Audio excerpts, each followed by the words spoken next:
La compañía de Tarsis inició el abandono del ferrocarril que unía sus explotaciones mineras de Tarsis y La Zarza con el cargadero de Corrales en 1991, y su destino fue quedando en manos de chatarreros y expoliadores de toda índole, sin que se haya podido determinar quién o quiénes son los titulares de los terrenos que ocuparon las vías, no obstante haberse utilizado estos terrenos por entidades privadas y públicas para situar postes de alta tensión o conducciones de agua de largos recorridos.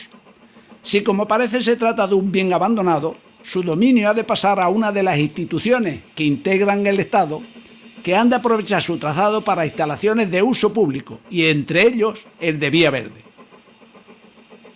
Después de 30 años y del enésimo anuncio de rehabilitación del muelle de Tarsis por parte de la Autoridad Portuaria de Huelva como patrimonio histórico, sería el momento para regularizar la situación jurídica y destinos de este ferrocarril, teniendo en cuenta una premisa que demandará este siglo. La economía necesita carreteras, la salud caminos.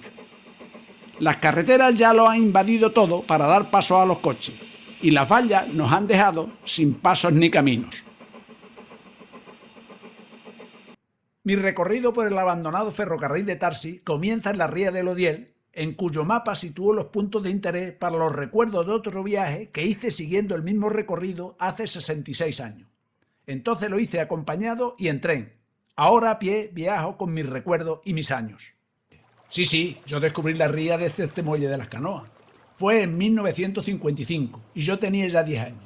Mi padre me había hablado del mar como una superficie infinita de agua. A mí me defraudó un poco, me pareció más pequeña que el dique minero que yo ya conocía, pero lo que me fascinó fue el tráfico del puerto.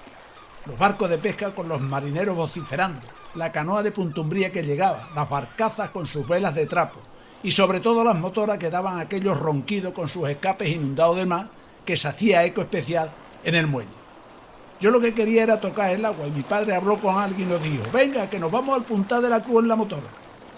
La verdad es que desde abajo la ría se me hizo más grande y descubrí los astilleros de Bacuta a la izquierda y dos vapores enfrente recostados sobre el muelle de Tarsis con sus enormes grúas despanzurrando vagones llenos de mineral que engullían la bodega de los cargueros. Yo me fui a la proa con la intención de tocar el agua, pero no me dejaron. De cualquier forma, aquel movimiento en la ría era tan novedoso para mí que no podía pestañear. Nada que ver con la quietud de ahora. Pasamos el muelle minero y enfilamos el río de Aljaraque, que no es río sino estero, y entonces fue cuando vi un tren pequeño que se adentraba en el agua despidiendo vapor y humo, del que no pude apartar la mirada hasta que no le oí decir a mi padre: venga, que ya hemos llegado.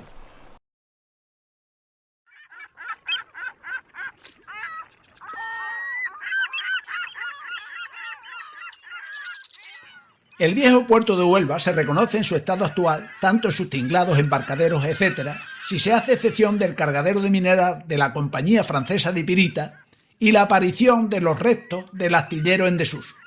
Se reconoce también en su luz, pero ha desaparecido aquel tráfico marítimo capaz de cautivar los sentidos de los visitantes.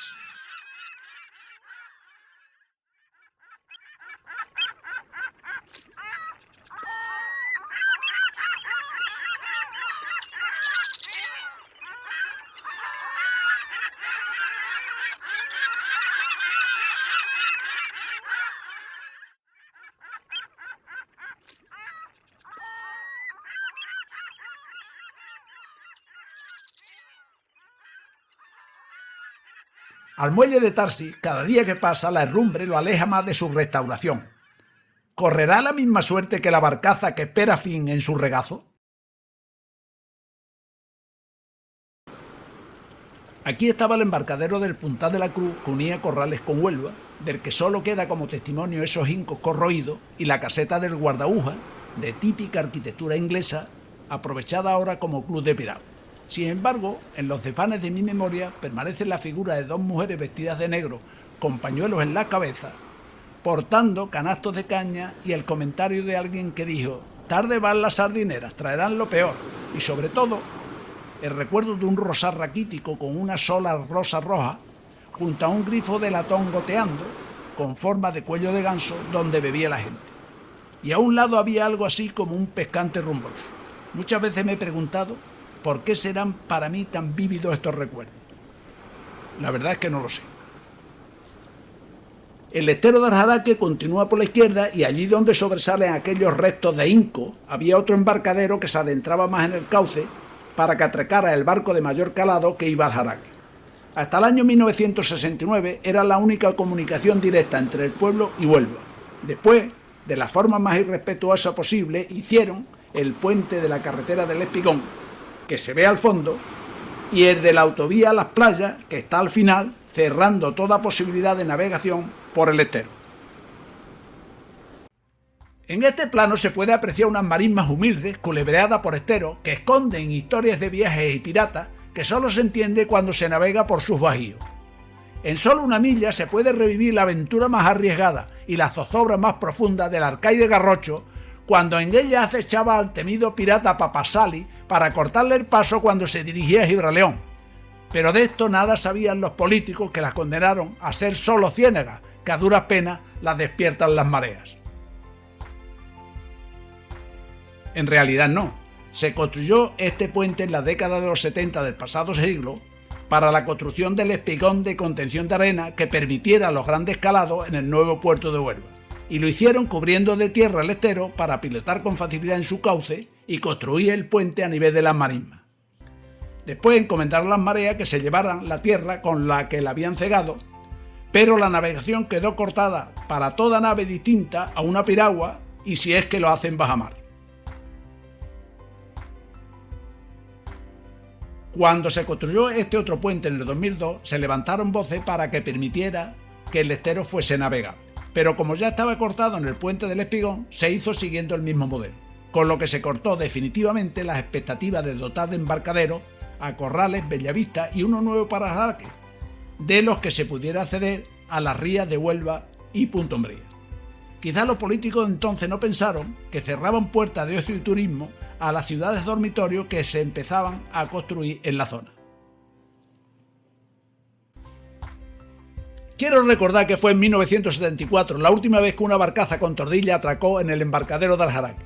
En el camino hasta el pueblo siempre hubo una venta o bar que aún subsiste junto a la carretera, que sirvió de apoyo a la excursión de despedida que duró de la mañana a la tarde, incluido baño de los excursionistas en el estero.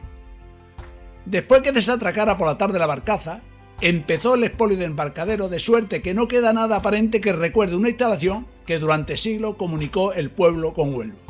Sin embargo, al lado, en otro estero menor, se conservan aún los paredones de un molino harinero del siglo XIX, cuyas muelas eran movidas por las mareas, y me extraña cómo en el hueco del infierno del molino queda una de aquellas piedras de molienda sin haber ido a decorar algunas de las villas construidas en la zona. Este tramo de la vía, que separaba el muelle de embarque de las trituradoras de Corrales, al discurrir sobre suelo de marismas o pilotes de hierro hincados en la ría del Odier, siempre fue transitado por trenes con vagones de un máximo de 10 toneladas, y en número no superior a 10 o 15 unidades, de los que tiraban máquinas de baja potencia con velocidades de unos 10 km a la hora, lo que alargaba tanto el tiempo de carga de los buques que en momentos de mucha demanda, como fue el caso de la Segunda Guerra Mundial, su uso fue intensivo, con lo que en menos de 3 kilómetros fue necesario establecer en el propio puntal un intercambiador de los trenes cargados que venían con los vacíos que salían del muelle. Junto a las marismas de los 10 y a tiro de piedra del ferrocarril se empezó a construir en los años 70 del siglo XIX el poblado de Corral. Las primeras construcciones fueron las de los edificios industriales, administrativos y casas para los jefes de la compañía. Después siguieron las construcciones de vivienda para los obreros y el economato en lugares alejados de la de los ingleses, como ya ocurría en los poblados de Tarsi y La Zarza. Hasta 1918 no se construyó el casino en la plaza que tomó el nombre del director de la compañía de entonces, Rutherford.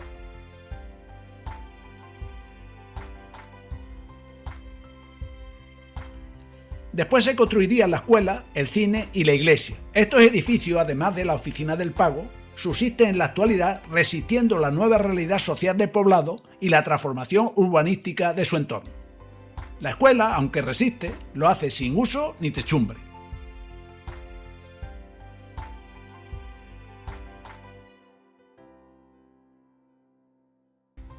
Conservar patrimonio es prolongar recuerdo y fomentar cultura. Esta es la parte positiva de la exposición de las locomotoras que durante tanto tiempo estuvieron arrastrando vagones entre Corrales y el muelle de Tarsi. La parte negativa está en hacerlo fuera de contexto, en rotondas de tráfico, como un exabrupto paisajístico, más aún si alguien llega a contemplar el Malacate foráneo plantado al lado de las marismas donde nunca hubo minas. La exposición museística, debieran saber los políticos, ha de responder a los 4 principios básicos del arte: orden, proporción, regularidad y simetría. Qué distintas serían las cosas si en el Puntal se hubiese conservado tramos de vía con estas locomotoras junto a la caseta del guardagujas y el muelle. ¿Pero habrían resistido al vandalismo y al pillaje? Esta es la cuestión.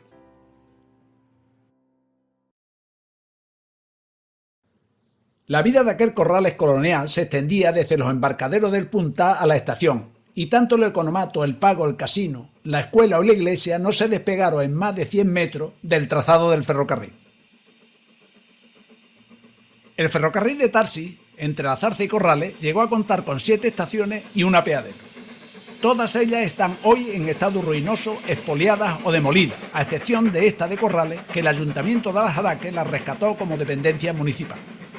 Así como en su día la comunicación del Andévalo Oriental con la capital fue cosa de los ferrocarriles mineros del Buitrón y Río Tinto, la parte occidental de la comarca quedaba comunicada con Huelva por el ferrocarril de Tarsi.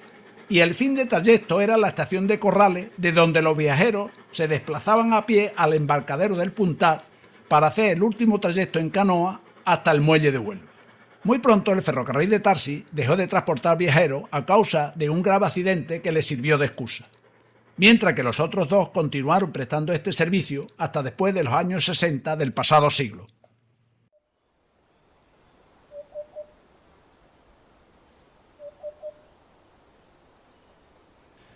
Para los jefes se construyeron una media docena de casas típicas inglesas a la derecha, en esa loma que tenemos enfrente, con vistas al Odiel, donde aún queda una en mal estado que se pretendió conservar.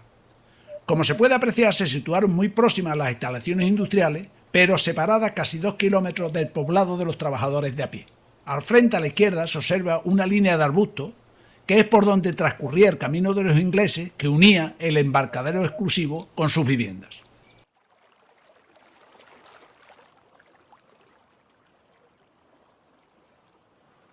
Los ingleses, con sus principios prácticos elitistas, propios de la época victoriana, tuvieron en este estero de San Andrés un embarcadero dotado de motora y marinería para comunicar a los jefes y sus familias con Huelva a cualquier hora del día y de la noche. Las anécdotas que se cuentan de las escenas vividas en aquel embarcadero de entonces reflejan perfectamente cómo era aquella Huelva de la etapa franquista, dominada por no más de 20 familias. Quizás el hecho de que apenas se conserven restos de hinco del embarcadero sea una suerte, si es verdad que las historias se prolongan en los objetos. Los poblados mineros eran centros autónomos, como pequeñas colonias inglesas, por lo que los ayuntamientos no le prestaban servicio alguno. Eso era cosa de la compañía. Tampoco luz, que en este caso dependía de esta central eléctrica, cuya chimenea aguanta estoica sin conservación alguna los embates del tiempo, no obstante los rayos que la han alcanzado en alguna ocasión. En los hogares de la central, con lo que se producía el vapor de agua para las turbinas, ardía noche y día toneladas de carbón inglés que traían los propios cargueros que después se llevaban la pirita. Esta central hizo posible que muy pronto a este lado del Odiel hubiera cine, lo que significaba una ventana abierta a la modernidad de la que carecían en esos momentos los pueblos limítrofes socialmente más atrasados. A la vista del profano siempre chocó que el mineral se trajese de Tarsi y La Zarza en trenes con vagones de 50 toneladas, arrastrados por máquinas potentes que cuando llegaban a Corrales eran literalmente volteados para vaciarlos sobre una cinta transportadora que llevaba el mineral a la parte alta de las instalaciones de trituración para después, mediante tolva, dejarlo caer sobre otros vagones de 10 toneladas que, formando trenes pequeños, 10-15 unidades, eran arrastrados a paso de tortuga por locomotoras de poca potencia hasta el cargadero de mercantes, donde 2 grúas los levantaban en volanda uno a uno para dejar caer su contenido en las bodegas de los cargueros. Las explicaciones técnicas aparecían de inmediato, con referencia a la inconsistencia de las vías, unificación de plantas de trituración, etc. El profano, ya escardado, siempre pensó en la descarga automática de vagones, en una estiba continua mediante cintas transportadoras y, sobre todo, que la ineficiencia del procedimiento de embarque era a cargo de los bajos jornales de los trabajadores. Esta explanada estaba destinada a almacenar el mineral, donde los restos son evidentes y muy contaminantes. Siempre fue el mejor indicador de la demanda de pirita por parte de la Europa industrial.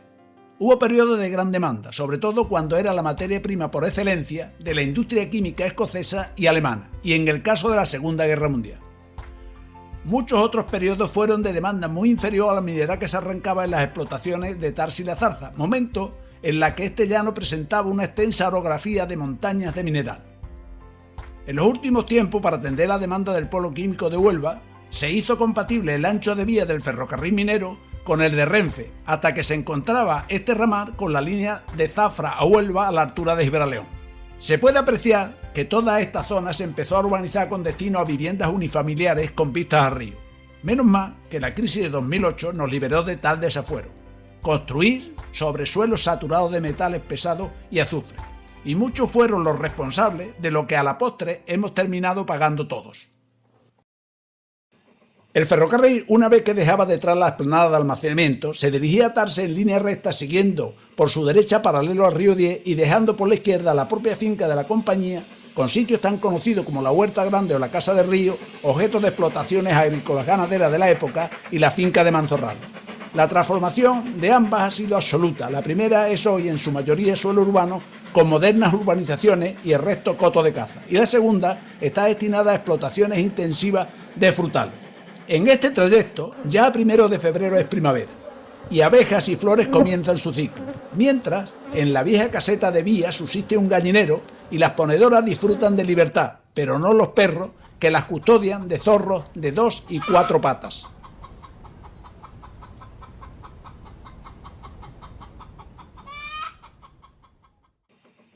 Huérfano de raíles, el ferrocarril es un pedregal de escorias tartésicas que, procedente de Tarsi y La Zarza, cubrían los 75 kilómetros de vía. Sin embargo, las piedras no arredran a los ciclistas que, por necesidad, ven una oportunidad en su trazado, y menos a los entusiastas del deporte. Si bien los interesados de siempre no han dudado en tratar de hacerla inviable, socavándola con palas mecánicas.